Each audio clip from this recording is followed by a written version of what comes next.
Today we are covering demands on the lead's body in dance sport. So this information is not so applicable to social dancers, but for our competitor friends out here, this is great. I am not a doctor, but I am sharing what I've learned from my coaches, what I've seen from anecdotal observation over 40 years in this industry. For our doctor friends who are watching the channel, please share in the comments your expertise, because I always learn so much from you guys. Okay. Every sport has unique athletic prerequisites. So, for example, compare a ping pong competitor versus a track sprinter. Both are arguably working on physical, very specialized demands on their body, but those movements are quite different. Dance sport is no different.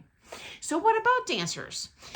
Both lead and follow require strength, coordination of all body parts. Separating the blocks, meaning doing something with one half of your body, something different with the other half of your body, whether that be the upper and lower parts of your body or right and left. We're doing all of the above, which takes years of dialing that in. And in that process, we can get prone to injuries and trying to achieve that excellence. Statistically, the most common leads injury in the international standard, in the American smooth, are in the upper back, the shoulders. I've personally observed many competitors suffer from bursitis, and I'm going to cover why this is, okay? I would say the next common injury from my personal observations would be injuries in the lead's feet. And if you want me to dive into the Latin, those physical demands are slightly different, though there's a lot of overlap. Let me know in the comments. I can dive in a separate video. So the most common is going to be the upper back and the neck. Most important, how do we avoid these injuries? So we've got to have that required relatively neutral spine posture. Shoulder girdle abduction should be 90 degrees. Right shoulder would be internal 10 degrees rotation. So our arms are not doing the same thing. They're just going to kind of want to stick out to the sides. They're doing totally different things than Mother Nature intended, okay? So that left shoulder, 30 degrees, extended rotation, external rotation. And it's very slow going, learning all of these parts.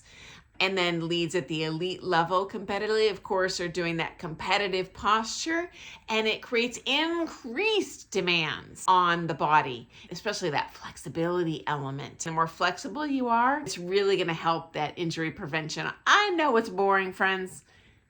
Do yourself a favor and stretch. You just want to hit that dance floor dancing, but especially for the lead, if you're very muscular, most are.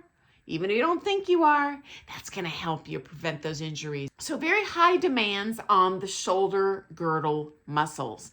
I'm going to insert a quick picture here so you know what kind of body parts I'm talking about here and what you can pay attention to while you're dancing, and then listen to your body to know, hey, is it hurting? Maybe I should stop doing this. I'll be right back.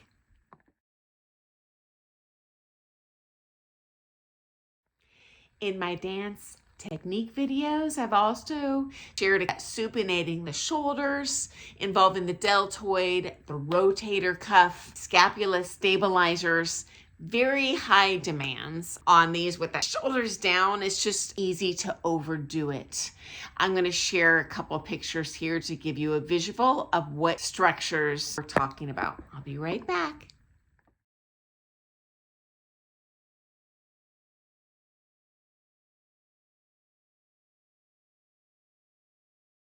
I talk a lot in my dance technique videos about that isometric posture.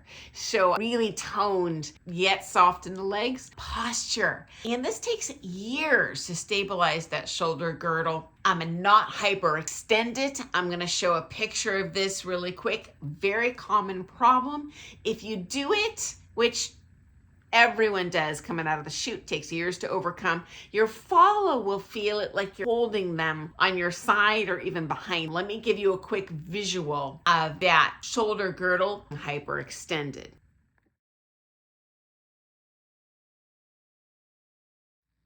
Number one advice: if it hurts, if it is uncomfortable, please stop doing it. Maintain an open line of communication with your teacher.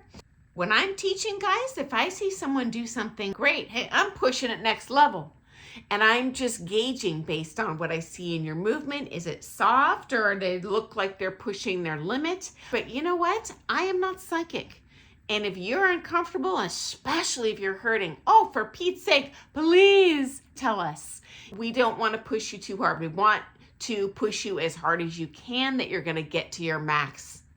I got news for you. We got a million things we can focus on in that private lesson. Doesn't matter if you've got a broken arm, guys. We've got so many elements of dance that we work on. That's one of the beauties of this thing. It's firing every part of that brain, but many different body parts. So please don't be afraid to share that. It does not make you a bad person. It's a good student. We want to hear from you. And I see every competitor guilty, pushes themselves probably a little harder than they should, and then we suffer the consequences. I shared this in my video where I talked about the biomechanical hazards on the follows body. You know what? No one was born a contortion artist. No one was born Arnold Schwarzenegger. It does take years, decades to refine your body, hone it into that elite competitor level. And you'll get there, friends. I promise you that. So anecdotal evidence from what I've seen over the years, although statistically not as common, I have seen leads with knee injuries, foot injuries, and sometimes hip. I've seen dislocated patella in the younger dancers. But actually, now that I think about it, I've only seen that once in the ballroom. I have seen it several times in the Latin. But anyway, I do see those injuries as well. So if that's you, you are not alone, my friend. Okay, I look forward to seeing you first thing tomorrow morning for some more things ballroom dance. I share crazy stories I've seen in these 40 years in this industry, dance tips, things to look out for to get the maximum value for your dance for $1. We mix it up here.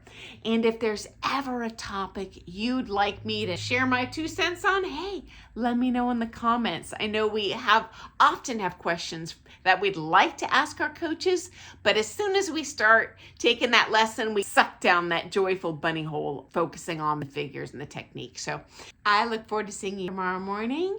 Have an awesome dancing day, guys. Toodles.